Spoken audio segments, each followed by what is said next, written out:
ఎన్ని చెప్పిండు రైతులకు? మన కేసీఆర్ రైతులకు 10,000 రూపాయల రైతు బంధు ఇచ్చిండు. వీళ్ళు ఏమన్నారు?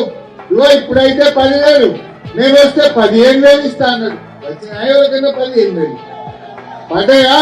అంటే రైతు బంధు కేసీఆర్ కంటే ఎక్కువ ఇస్తా అని ఊరించి ఓట్లేసుకొని గద్దెనెక్కిండు, రైతు బంధు ఎగవెక్కిండు.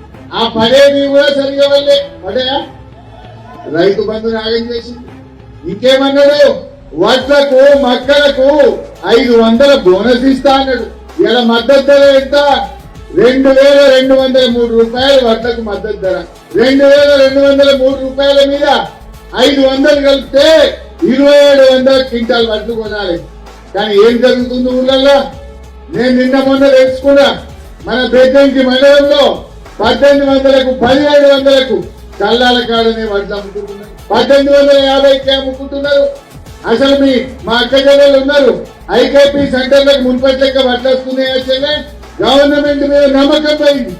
ఈ రేవంత్ రెడ్డి మాటలోనే ఈ తుపాకీ రాముడు పనిచేయడం చెప్పి జనాలకు అర్థమైపోయింది. నమ్మకం లేక మళ్ళా సెంటర్లల్లా వాన పడే, వర్షం పడే, రాళ్లు పడే, ఏం తిప్పలో ఇది కొనే ముఖం లెక్క లేని గవర్నమెంట్ అని 1,850 కేజీల రైతులు అమ్ముకుంటున్నారా లేదా మీరే చెప్పండి.